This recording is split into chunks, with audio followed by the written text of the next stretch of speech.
Hi, I'm Ross Bentley. And I'm Jeff Braun.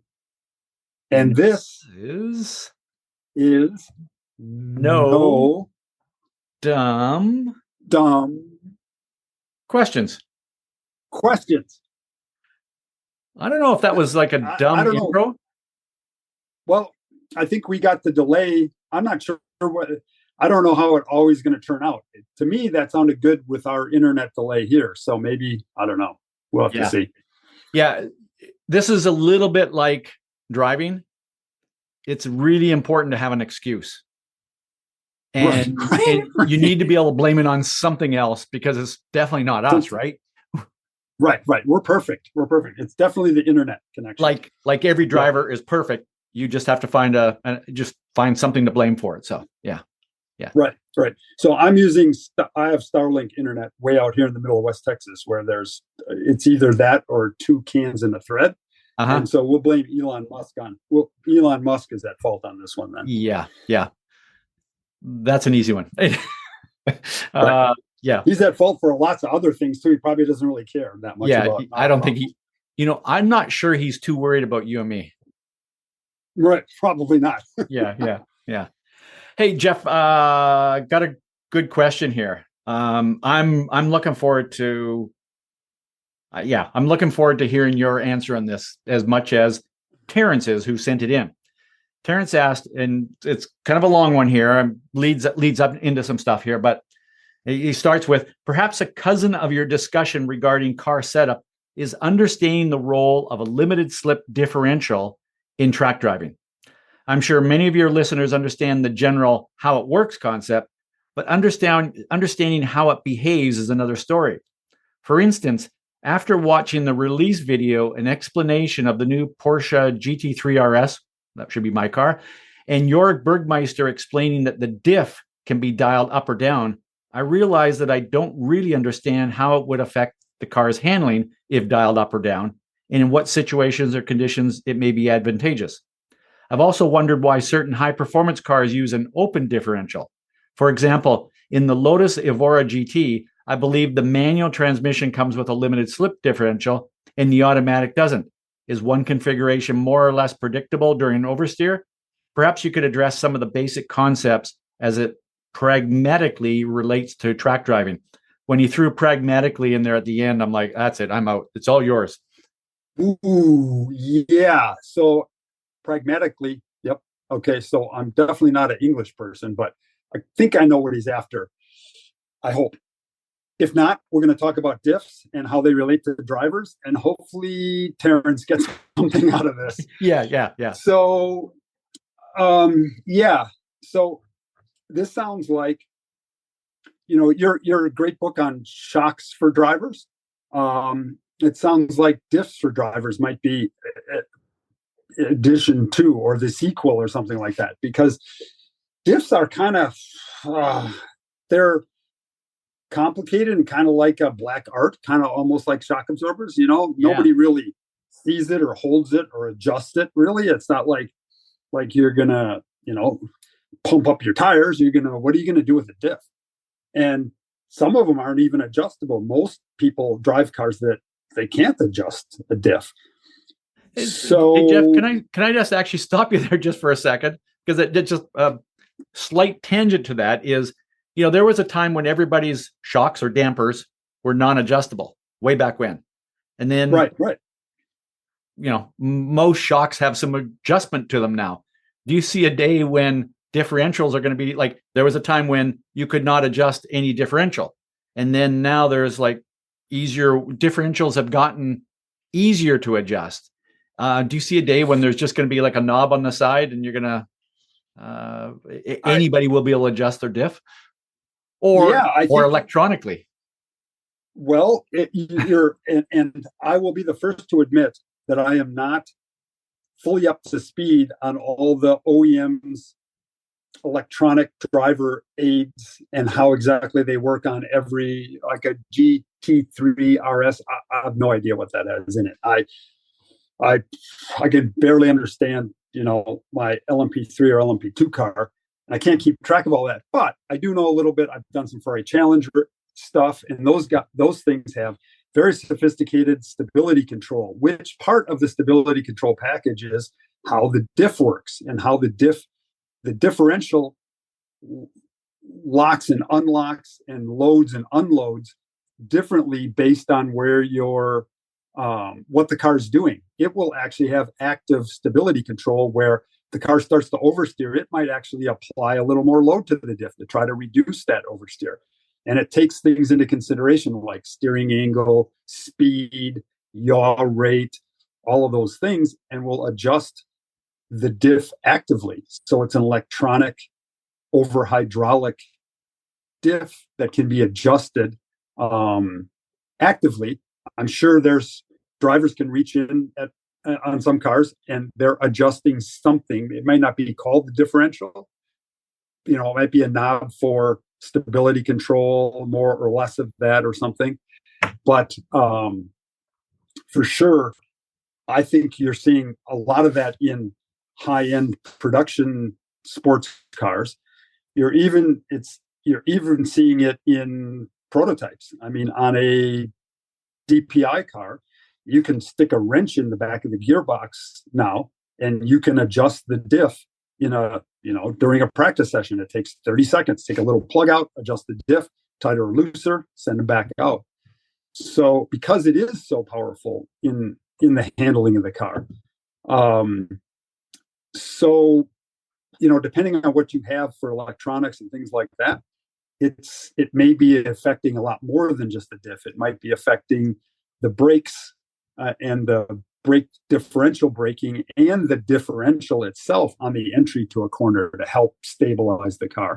On the exit of the corner, if you have some type of traction control, it oftentimes is a lot more than traction control. It's using the yaw rate of the car, the throttle position, the steering angle to adjust not only the power delivery, but also the differential and how it acts from the center of the corner out.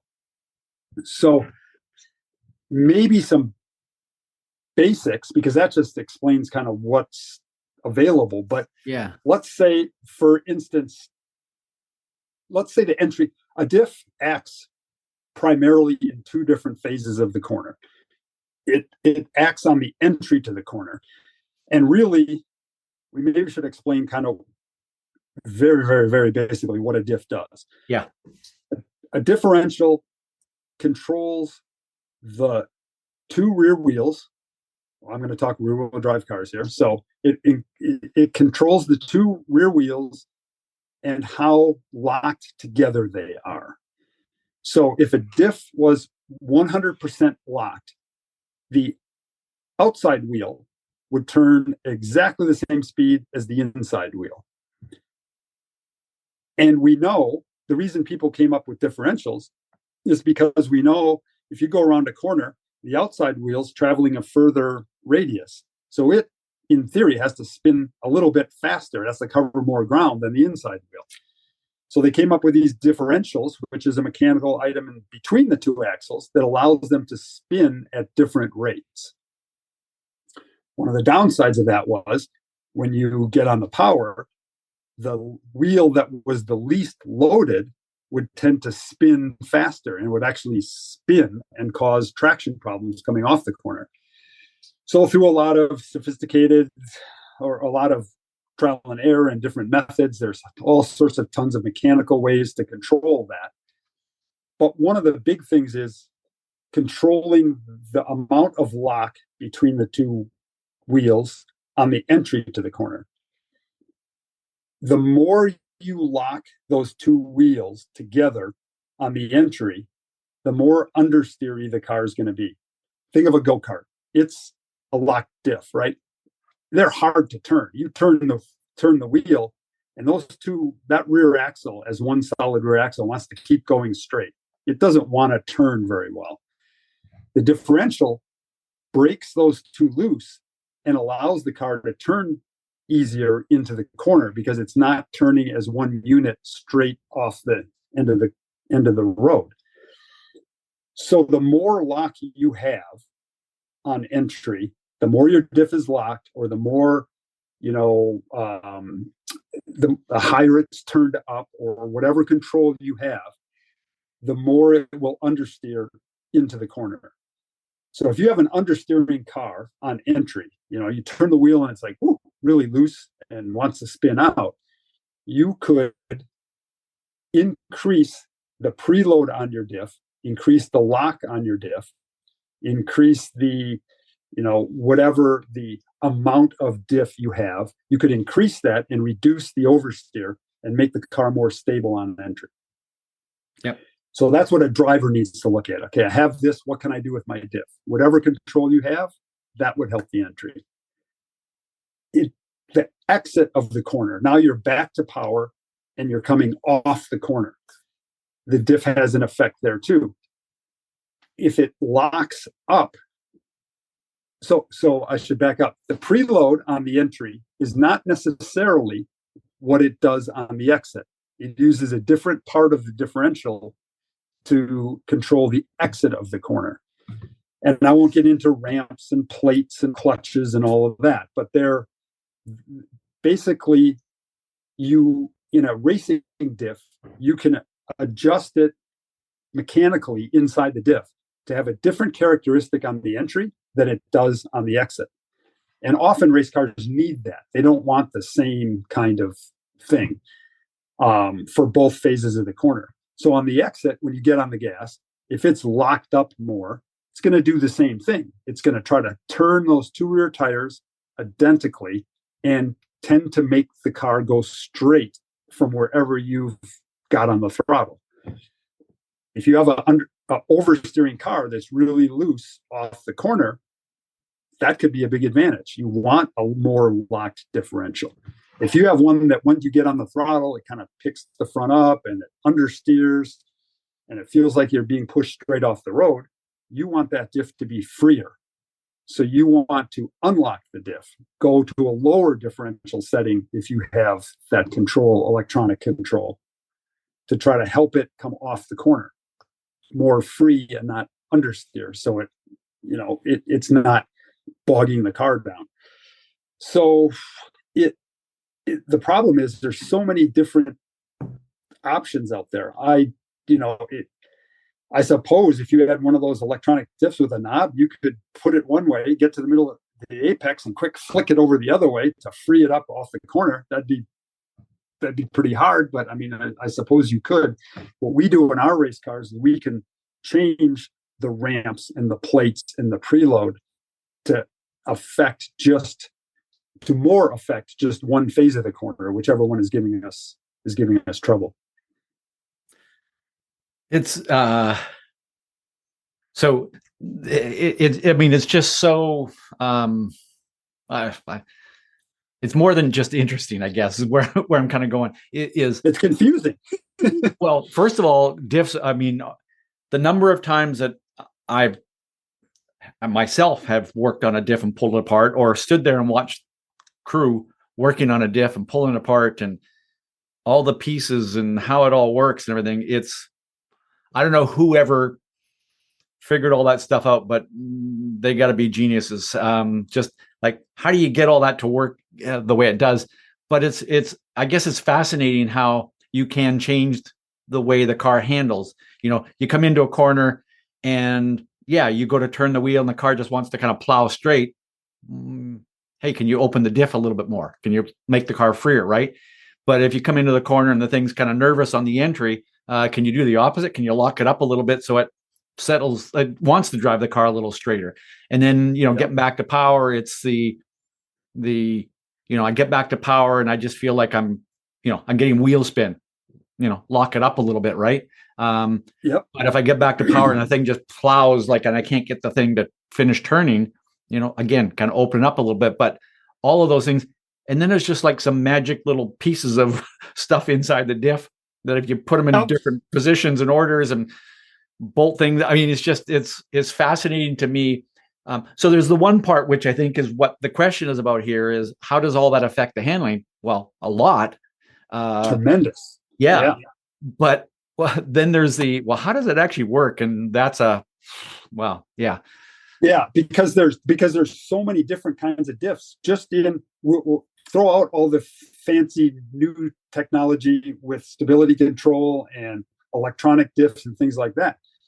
Just in kind of the prototype GT kind of racing that we have, there's a Salisbury diff, which is plates and ramps and different angles to the ramps, different number of plates, how many are engaged.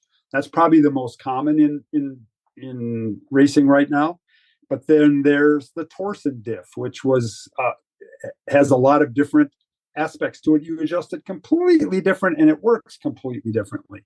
Then there's viscous diffs, which basically use hydraulic packs that you pressurize more or less to lock the two axles together.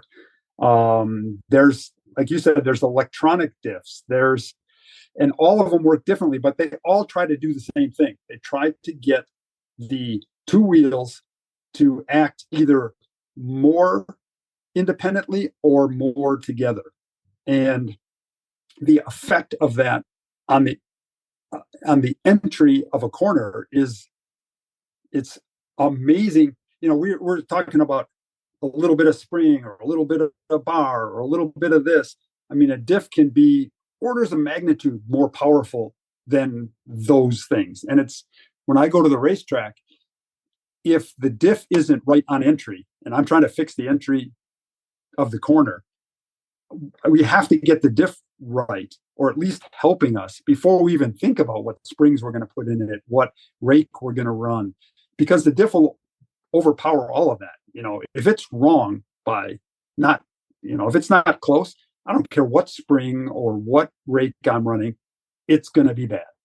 Yeah. And so you have to get that right first. And then it affects it more. If you have a downforce car that makes a lot of downforce, you're probably not going to be lifting up the inside rear wheel and unloading it very much because it's making so much downforce. Yeah, it's unloaded more than the outside wheel, but not enough for the diff to spin that tire. So a diff setup for a high downforce car is going to be quite a bit different than the diff setup for, a low downforce car. And then it rains. And then you're completely out to lunch. Yeah. So it's maybe one of the things that's good for track day competitors is that it's not easily adjustable, because I have dialed myself out to lunch plenty of times by getting too happy with the diff. And then you're like, I've made it worse. I try again. I made it worse again. And I make it worse again. And so, but if you do have something like that, if you do have some of those knobs that you can try some of that and pay attention to the two phases of the corner, pay attention to how the entry is and the stability to the entry and the exit, and then go try a different position and see if it affects those two things. Because if it is, it may be more than just the diff, but I guarantee you a lot of that is being affected by how that electronic control is changing your diff. So last thing, and we'll move on to the next thing, but what he brings up about the Lotus, where the manual transmission has a limited slip and the automatic has an open diff. Any thoughts on why they would do that? It just seems I'm kind of trying to figure that out. Yeah. Yeah, I don't know. I mean, I don't know why that would be from a performance standpoint. Maybe it's one of those packaged things, like the automatic transmission gets the more advanced, you're paying extra, whatever, $5,000 for the automatic transmission, you get a fancier diff to it too, or something. I don't know. I mean, could it be because, that's a transaxle type of car? Could it be that just the way that the, packaging of an automatic transmission in a transaxle works, there's room wise or something like that it's got to be an open diff, or, versus what you could put in with a manual transmission. I don't know. Sure. Yeah. I don't know. Well, there we go. You know what? I think there's our answer. Right. It was a smart question, and at least I'm too dumb to answer that one. So Okay, so I got one for you, Ross. This is I think, a really good question. And I've been here before as an engineer, and I think a lot of drivers have been there before too. Jonathan asks, if you're happy with the car setup and feel you put in a lap that is as fast as you can go, but you find out you're still a second off the ultimate pace, and you can't seem to find a way to get any closer than that, should your plan be, what should your plan be for the race, or to find more time? I mean, that's happened to me. I mean, like, all right, I've had my driver come in, man, the car's awesome. And I'm like, great. And that was really good. And new tires. And you look up on the timing and scoring and you're like, eighth. You're like, oh boy, I wish he said it was horrible. At least I got something we can work on. I've been there. So as a driver, what do? I tell the driver, go out and drive harder. That never Well, works.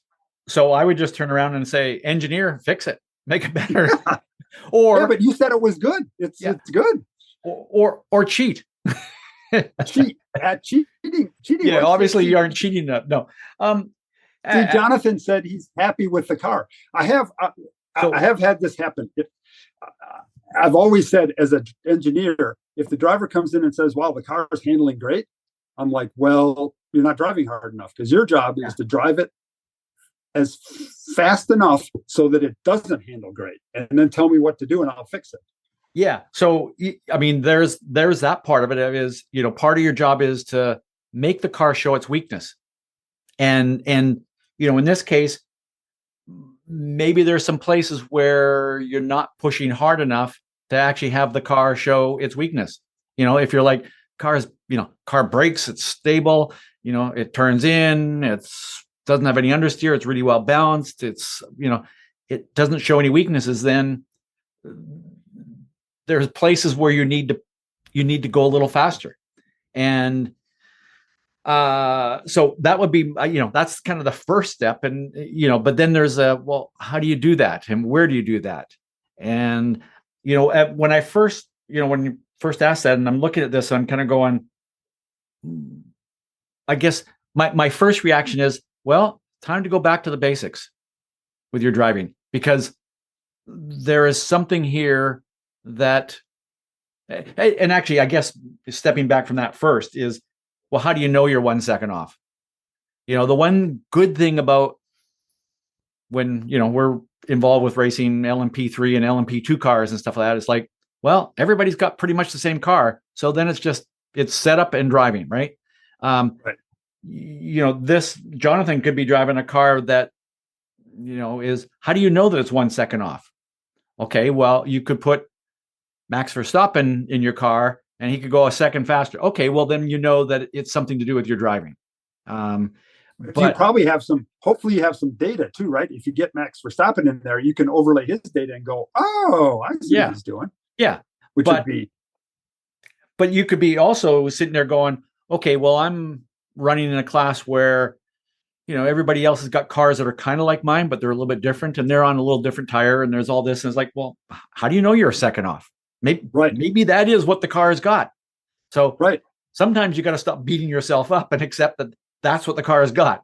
But if you honestly know that, no, if Verstappen got in my car, he would go a second a lap faster. Okay, well, then the good news is, that's not the car. It's you. Right. You need to work on that. If Verstappen gets in the car and goes a tenth of a second faster than you, I'd probably go, I'm kind of good with my driving. I'm happy with that. Yeah, we need to fix something and make the car better. So, that's, I guess, maybe that's one of the things is, you could put somebody else into your car and learn something from that. If you put somebody else in the car and they go slower than you, you could not just necessarily pat yourself on the back, but start to understand why they went slower. If they went faster, again, understand why they went faster. What did they do differently as a driver? And in the perfect world, you have data and or video that you can look at. But a lot of times when I see somebody going, I need to find a second, a lot of drivers look in the wrong places to find that second. And, the classic is I'm pretty sure that if I went and walked around the paddock of, doesn't matter whether it's an HPDE event, a track day event, a club race, a pro race, and I asked 100 drivers, you need to find a second, where are you going to find it? I'm going to say 90% of the answers are going to be, I'm going to brake later. Huh. And because that's where drivers look for the most for some reason. Right. And yet I have seen it over and over and over and over and over again that a lot of times, now, if somebody's braking way early, yeah, brake later. Sure. But if they're kind of in the ballpark of pretty darn close to getting to where anybody could brake, braking later isn't going to help. In fact, a lot of times it makes it worse, because then you come in there with your hair on fire and burning the front tires off and, all sorts of stuff. And your exit sucks out of the corner. And you're, maybe sometimes, by the way, a lot of times when drivers brake later, they brake harder. So now they slow down and they actually, their entry speed and their min speed is no better or worse. Yep. But what I do know is on most road racing circuits, if you started braking at the exact same place, but from the turn-in point to the apex and not out of the corner, if you rolled 1 mile an hour more through that part and you start accelerating from 1 mile an hour more, you're going to gain quite a bit. And so there, so I guess really, I mean, part of the answer is with your driving, go back to the basics. Basics are, first of all, look at where you're not getting out of the corner well enough. Think about what do you need to do to improve your corner exits. I would then also look at the fast corners or the long corners, because a lot of times, and this is a big discussion about what's the most important corner on the track, but Sure. A lot of times for a lot of drivers, the place where they lose more time is in those really fast, scary corners, because it's easy to be 1, 2, 3 miles an hour down on Max Verstappen, if he got into your car, or 10 miles an hour. But, to be 1, 2, 3 miles an hour down on min speed through those fast corners, because the corner is fast, it's scary, it's intimidating. And, so then looking at, rather than braking later, just brake lighter. If you're coming into that corner right now and you're using a 9 pedal or a 3 pedal with 10 being maximum braking, take it down a notch. Use an 8 pedal or a 2 pedal, whatever that is. And just think about, because the great thing about braking lighter in those fast corners is when you brake lighter, the car stays better balanced.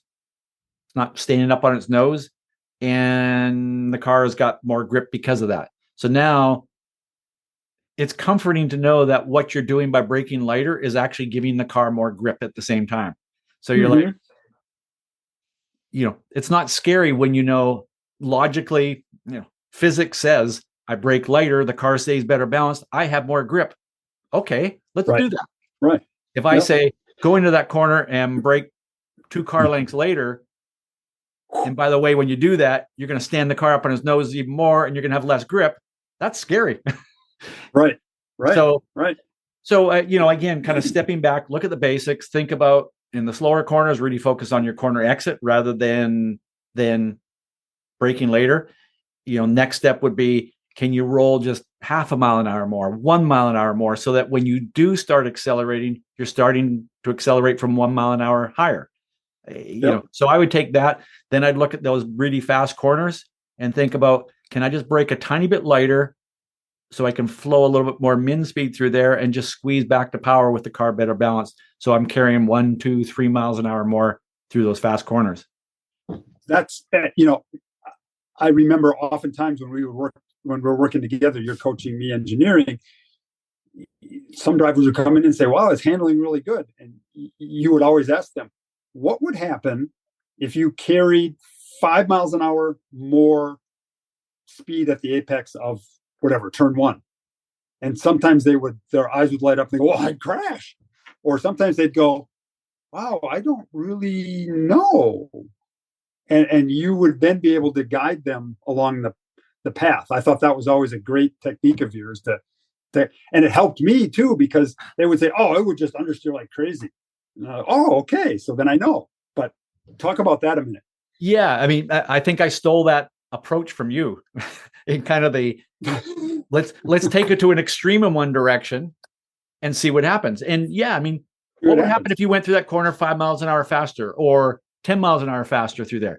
Yeah, I would Right, crash. Okay, which end of the car would crash first? Um, right, right, right, and then at least, it kind of forces the driver to kind of think about, okay, it's kind of going back to that. I'm happy with the car. But if you were unhappy with the car by going 5 miles an hour faster, what would the car do? And right, then, yeah, if the car is going to understeer, Jeff, you can fix that because right. it probably the car wasn't at that point where the driver really found the weakness, but by taking it to an extreme, even if it's just a mind experiment, uh, Exactly. it helps you define what it is. So, Jonathan, I think that's that's where I would go with this thing is first of all understand, are you really a second off? uh, then think about what do you need to do to have the car show its weakness, and Yep. then if that means playing the mind game or the mind experiment of what if you went 5-10 miles an hour faster, whatever. But then with your driving, yeah, go back to the basics because there's a reason why they're the basics. Um, they work, and It I think works. sometimes I think sometimes we look for the trick stuff when the basics are what we really need. Yep. I've and I got one more comment on this one, and because he asked, "What should your plan be for the race?" So I've Oh, been in this situation before, right? Where yeah. where okay, we're a second off. We tried everything we can. We're a second off. We can see the timesheets, but we got a race.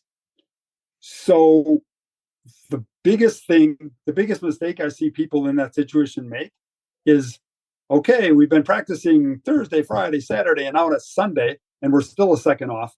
Okay, we're going to make it up on Sunday. No, you're not. You are not going to make it up on Sunday. Don't try. You'll just crash the thing. So play to your strengths. Oh, I don't have any strengths. I'm too slow. Maybe you do.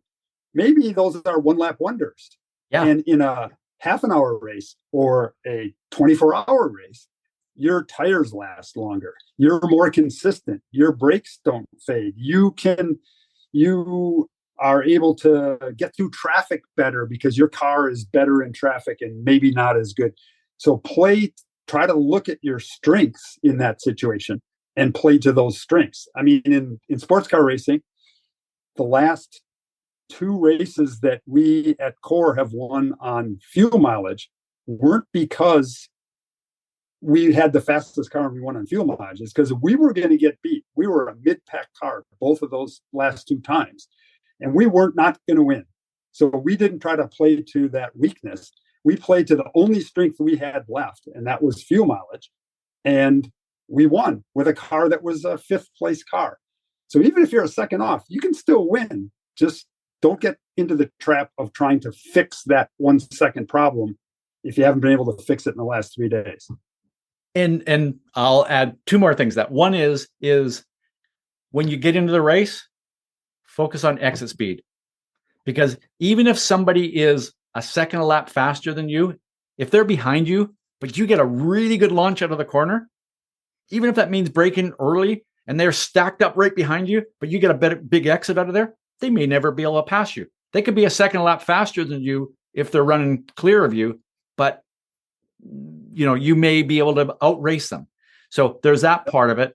I was talking to, I actually had a guest on my podcast a couple of years ago, and he was talking about racing in a NASA race. And he's won the race, the podium, he gets his trophy, he's standing there, and somebody that comes over, who finished like third or fourth or something like that, comes over and tells him that they had the fastest lap of the race. And it was like, he was kind of laughing, going, who cares? Because a lot of times, and I think a lot of times we can get caught up in this. And this is why, if you're racing, one of the things you can be through practice, qualifying, whatever, and you go, yeah, I'm a second a lap slower. And to your point of that could be other people got one lap.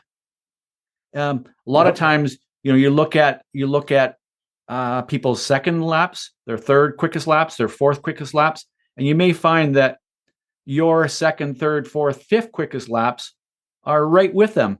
And if you actually look at your seventh, eighth, ninth, 10th lap, you're faster than them. So to your point of in the race may come to you if it's a race situation like that. So yeah. Right. Yeah. What wasn't it Colin Chapman who said the goal is to win the race at the slowest possible speed? I don't know who said that, but it's pretty brilliant stuff. Actually, Jackie Stewart also used that one, I think. But yeah, anyways. Okay. Yeah. But it's true, right? I mean, the key point is win the race. Yeah. And then you'd like to do that at as slow as possible, because that, by definition, you've probably taken less risk, test the car less, blah, blah, blah, blah, blah, blah. Yeah. So I think Colin Chapman said it as win the race with the lightest car. With the lightest car. Exactly. Yeah. Oh. Hey, Jeff, one more bonus round question, and then we're going to wrap it up here. But okay. Trying to think of the name here. It's like a I don't know, a Twitter name or something like that.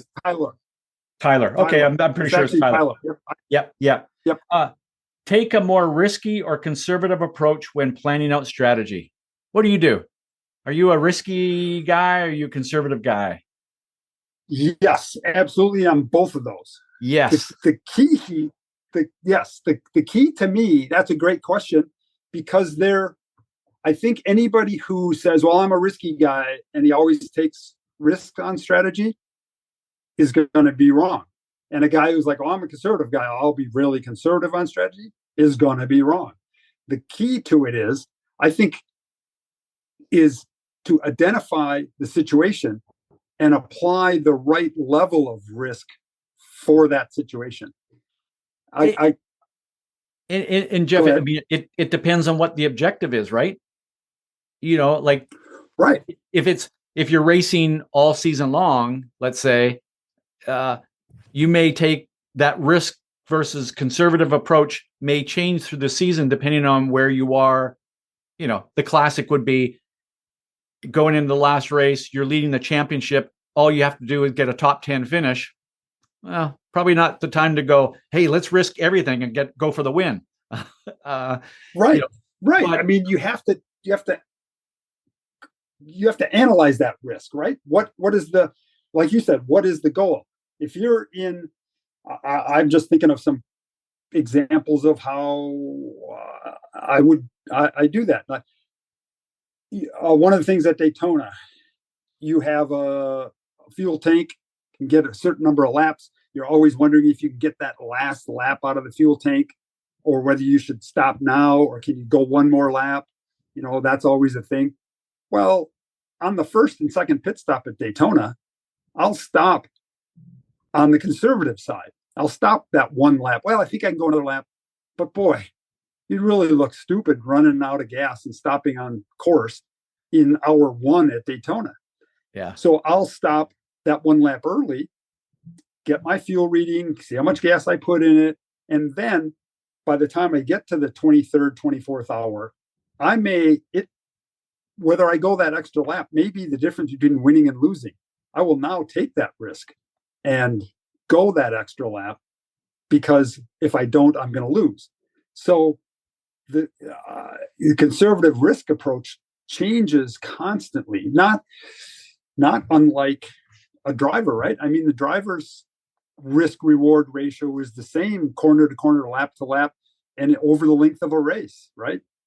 Yeah, and I think it depends on obviously the example I used of the championship and all that kind of stuff, but it also, just thinking about if you're new to this level of racing or something like that, you might be in a mode of, I'm here to get laps. What I do know is I'm going to learn more if I drive every lap of the race than if I send it into turn one on the first lap and take a big risk of crashing out and not getting the experience of that race. But if it's I'm experienced, I've it's not like I'm here just to learn. I'm here to win this thing no matter what. Well, then it's a different decision. So I think the real, like I said, or like you said, the real answer is, yep.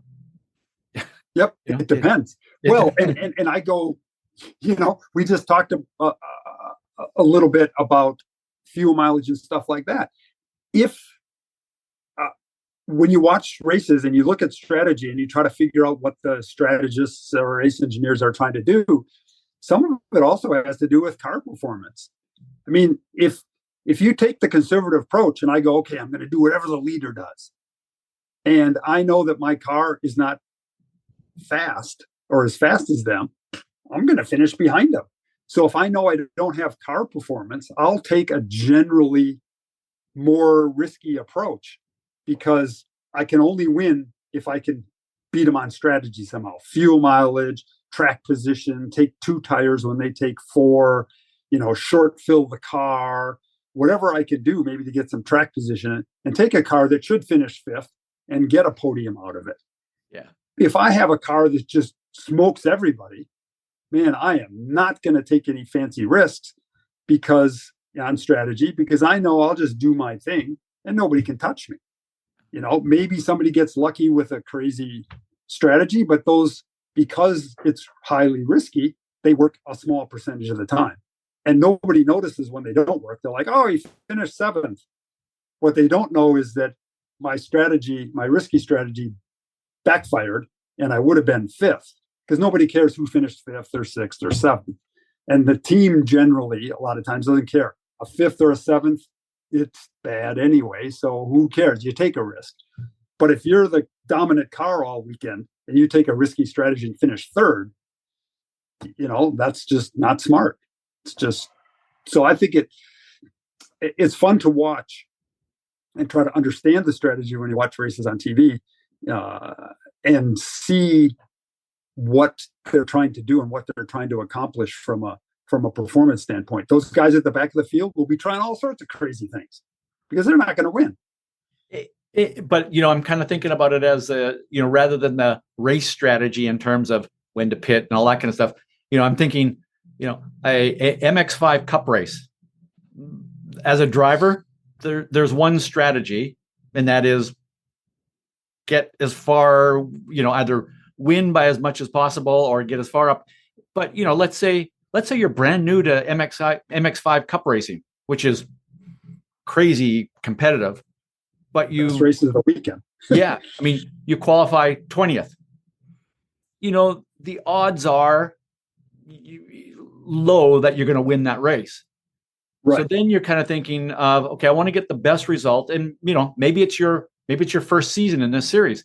Then I would say, get as many laps as possible. You may not make the riskiest passes because you want to learn. You want to be in that pack. You want to learn about drafting. You want to see how people. So you might not take as risky a pass then. But if it's late in the season, and again, it's less about learning and it's more about the best results you can possibly get, then you might be more risky with the way you drive. So it depends. I think it all depends on the situation. I think if anybody's trying to figure out whether to be risky or conservative, you can only answer that if you've analyzed the situation you're in and your goals real clearly. I mean, drivers do it all the time. You bolt on a new set of tires, and I mean, a lot of the times, I think the really good drivers are really good at analyzing that risk and reward, because I'll give a set of new tires and then to a driver, and there's the last stint, and whether he's trying to catch somebody maybe to win the race or he's leading and he's trying to prevent the guy from catching him, that driver has to manage that risk reward ratio based on the information he has. I'll tell him his gap. I'll tell him if the guy who's catching him got new tires or not. I'll tell him if that guy's in traffic. I'll tell him what's ahead of him for like GT traffic if he's in a prototype. I'll say, you got 4 GT cars this lap. And then they can manage the risk. Do I need to bonsai through those 4 GT cars this lap because I know they're going to hold me up? Or am I okay because I'm going to catch them in the right spots and they're not going to hold me up? So they're managing that risk reward corner by corner, but that's completely different than the first hour of the race compared to the last hour of the race. And if it's a 30-minute race, I don't care. It's just compressed. What you do on the start going into turn one in a 30-minute race is a different risk reward answer than what you do on the last lap of that race. I guarantee you. Well, at the risk, no pun intended, of carrying this podcast on forever, Yeah. hey, let's we'll wrap it up right there. If all else fails, send it. Send it. Right. Yeah. When in doubt, go for it. Yeah. Yeah. What's Daniel Ricciardo's quote? Something about sometimes you got to lick the stamp and send it. Yeah. Okay. Yeah. We've seen plenty of guys do that. That's the most fun to watch for sure. So yeah. When in doubt. And maybe that's your objective. You're there to entertain. That's true. That's true. Yeah, you never know. And actually, oh boy, this is a whole other topic we'll cover another time. But let's think about that one. Is, hey, you get an invite to go. Roger Penske says, "Come and test for me."